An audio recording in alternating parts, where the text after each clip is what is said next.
Shane, to start with, of course, a great opportunity for Gold Coast to host India's first ever T20I here.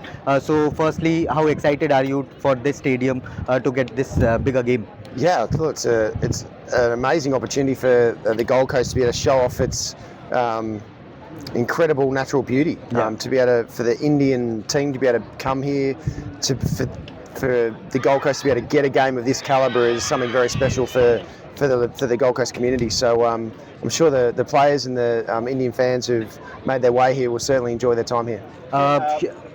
I'll ask one.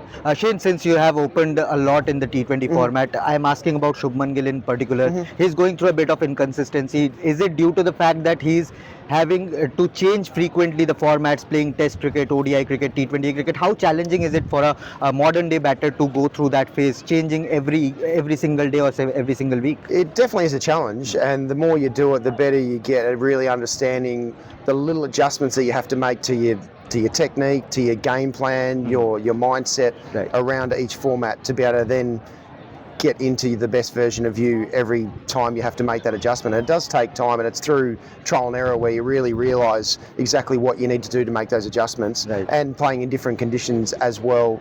And look, Shubman Gill's a ridiculously talented batter. He's got an amazing technique, so it's not going to take him long at all to be able to really navigate his way through going through the different formats, because when someone's as highly skilled as he is, it's not going to take him too long. Shane, just wanted to know, since we are talking about T20s, T20s are all about all-rounders, and in India, often we find that medium-pace all-rounders are bit scarcity. Right now we have the likes of Shubham Dubey and NKR, Nitish Kumar Reddy. So what is your take on them? How do you see them growing up? So there's no question that Hardik Pandya, he is one of the most valuable commodities that India have got with his all-round abilities. When he comes in, it really does round out and make the Indian team across the board more balanced, much more stronger. The one thing that I've been very strong about in the IPL has been the impact player, which has meant that someone like Nitish Kumar Reddy and also Shubham Dubey has meant that they have hardly had to bowl, if not bowled at all. So they haven't had the IPL to be able to continue to develop their bowling skills in T20 cricket across the board. So that was always, when the impact player rule came in, that was always going to be a thing that set back all-rounders' development because of that rule where a batter goes out and a frontline bowler comes in. So it's just going to take them more time to be able to develop their skills under pressure, their bowling skills under pressure, because obviously their batting skills, they get those opportunities in the IPL and across the various tournaments that they play in. But it's going to take them a bit more time to be able to develop their bowling skills in particular, especially in T20 cricket, the defensive bowling skills that Hardik Pandya does have. He can take wickets, but he also has got great defensive bowling skills that he's developed because of the exposure that he's had over his career. Shane, extension of this question, you just spoke about the challenges of all-rounders. When you were growing up earlier, there was an orthodox definition of all-rounder. Either you should come into the 11, either you can take 5 wickets or score 100 or 50, whatever. You should be able to hold your position by one skill. Do you think that the way cricket has evolved, especially T20 cricket, the definition of all-rounder has to change? So if you were to define the modern all-rounder in T20 format, what would be that?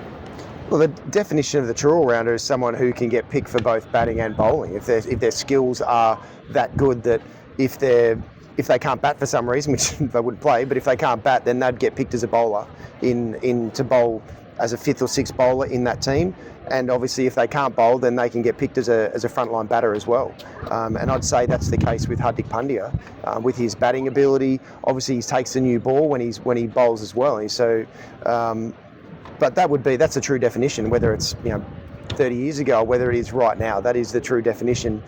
And again, that's where the impact rule player in the IPL, you just about to be able to play and get all your opportunities to be able to develop your skills, you just about have to be that player. Otherwise, you won't get, especially bowling-wise, you won't get a bowl to be able to develop your skills. So that's always the best way to develop your skills, is by getting exposed to the best players, best batters in the world. And unfortunately, as I keep saying, the impact player rule is having a bit of an impact on the development of those younger all-rounders. Shane, one last one. Something like at least in T20 format, an all-rounder should be able to take at least 2 wickets or maybe score 25 or 25 runs at the strike of 150. Is that something like new definition? Look, it's just an all-rounder, someone who can contribute with both bat and ball. And when it's their day, with either bat and ball, they can have an impact on a game. So that's the definition, whether it's wickets or it's more the impact that they could potentially have. Shane, last one question. Your impact, your first thoughts on Abhishek Sharma, the way he has taken this T20 cricket by storm. Your words on Abhishek. He's incredibly good, isn't he? It's been special to see his evolution over the last 2 or 3 years, from when he first came in, got opportunities for SRH, and then seeing him just continue to explode like he has. He's got all the different gears. He's got all the different shots against all different bowlers in all different conditions as well. So he is an absolute treat to be able to watch. Someone who's so fearless, but then's got the skill to be able to go with it, to adapt to what's ever required as well. If Shane Watson is bowling to Abhishek Sharma, what his plan would be? Try and get him out. Try and get Otherwise, you're in deep trouble. Yeah, in deep trouble. Thank you so much. We do have to ask while we got you here as a former Australian opener. Do you think